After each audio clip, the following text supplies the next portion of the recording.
तो आज हम चलते हैं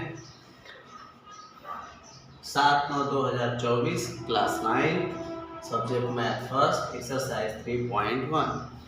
तो पहला प्रश्न क्या दिया, देखो निम्नलिखित व्यंजक बहुपद हैं, क्या लिखिए और स्पष्टीकरण दीजिए। पहला प्रश्न है y प्लस 1/y। फर्स्ट क्या है, y प्लस 1/y। अब ये बहुपद है कि नहीं हमें कैसे पता चलेगा। तो सबसे पहले y plus 1/y equals to क्या होगा, y प्लस हल y plus 1/y equal to y plus y power minus 1। अब y plus y power minus 1 का व्यंजक y का घात के चर, इसका वैल्यू क्या आ गया y, और 1/y का वैल्यू क्या हो गया y पावर माइनस 1। अब y plus y power minus 1 इस व्यंजक के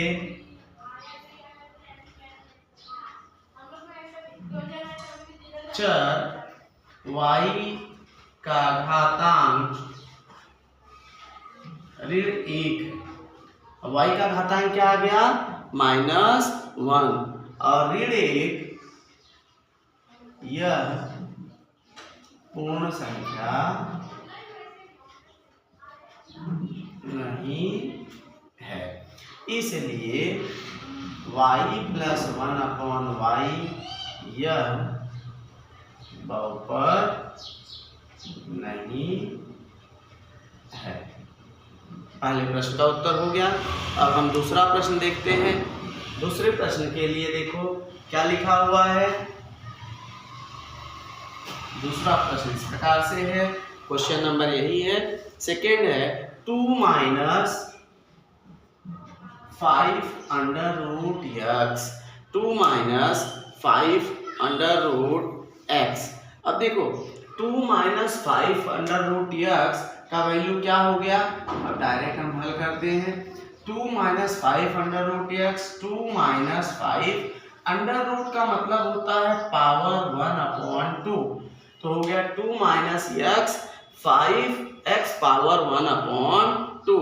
अब 2 माइनस 5x पावर 1/2 के व्यंजक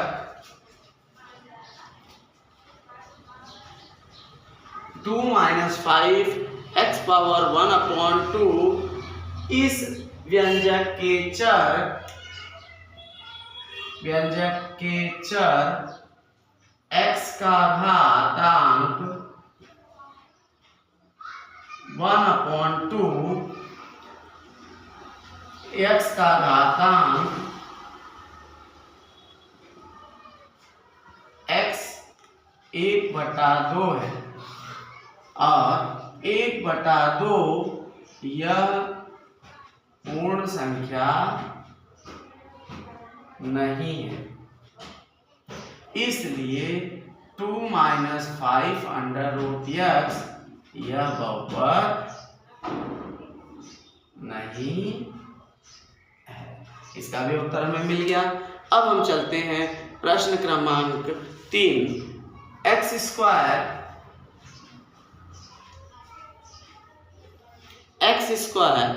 प्लस 7x प्लस 9। अब इसमें देखो इस व्यंजक के चर, अब देखो के चर का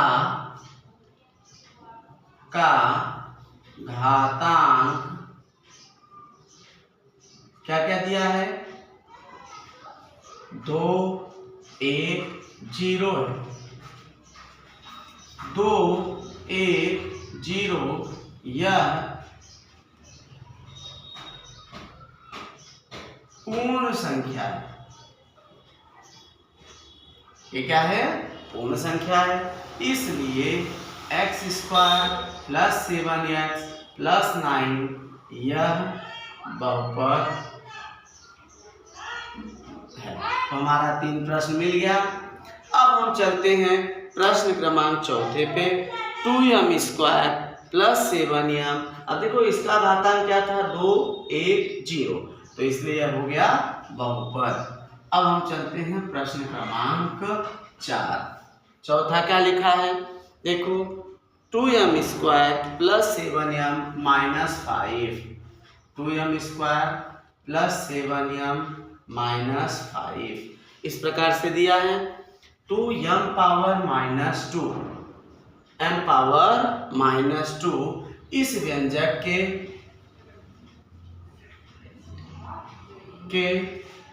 चर m का घातांक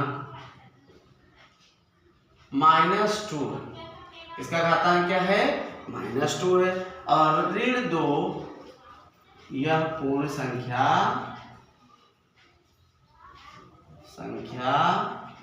नहीं है, ऋण 2 पूर्ण संख्या नहीं है, इसलिए 2m power -2 plus 7m minus 5 यह बहुपद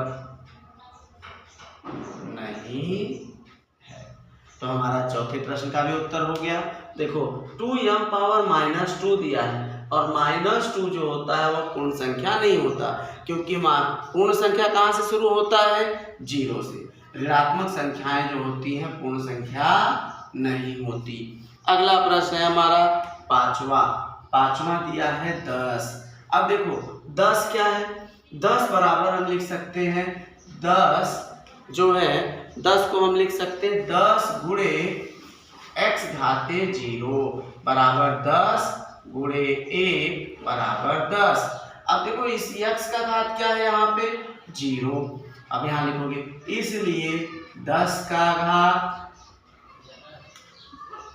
10 इस व्यंजक का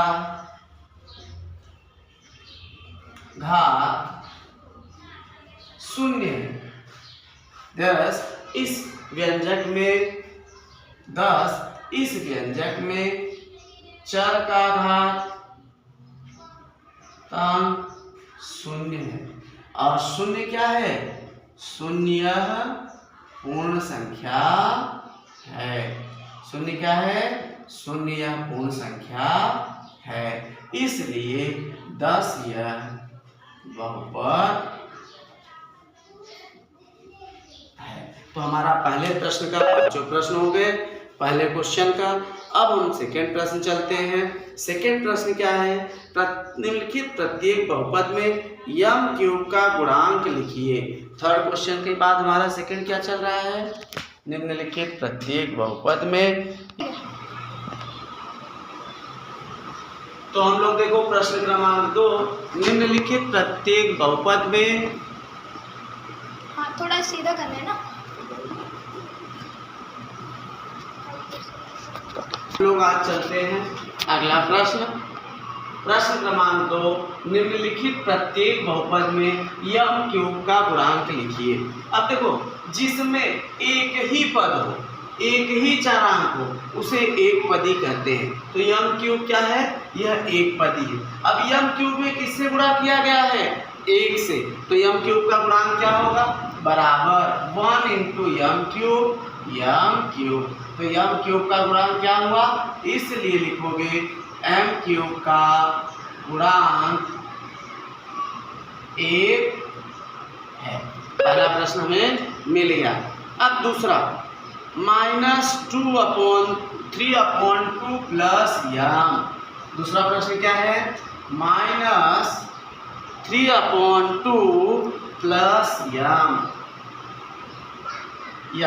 अब इसमें देखो m क्यूब -3m पावर 3। अब ये हमारा प्रश्न है। सबसे पहले देखो -3/2 प्लस m, इन दोनों को हमें नहीं देखना है, याद क्या करना है m क्यूब का गुणांक। तो m क्यूब को देखना 1 2 3, ये हमारा 3 पदी है। अब 3 पदी में सिर्फ हमें क्या देखना है m क्यूब का गुणांक, तो लिखोगे हल। इसलिए m क्यूब का गुणांक, अब m क्यूब में किससे गुणा किया गया है, m क्यूब में -√3 3 से। तो यम क्यूब का गुणांक क्या हो गया? माइनस कड़ी में 3। दूसरा प्रश्न भी हो गया। अब हम देखते हैं तीसरा प्रश्न। तीसरा प्रश्न क्या है हमारा? -2/3 प्लस -5m² प्लस 7m-1। अब हम देखो m 2/3 5m² 2/3 m cube minus 5m² plus 7m-1। अब यहाँ पे हमें ये देखना यम क्यूब, इसलिए लिखोगे यम क्यूब का गुणांक, यम क्यूब में किससे गुणा किया गया है? -2/3 से। तो हमारा प्रश्न यहीं पे हो गया। अब अगला प्रश्न चलते हैं। अगला प्रश्न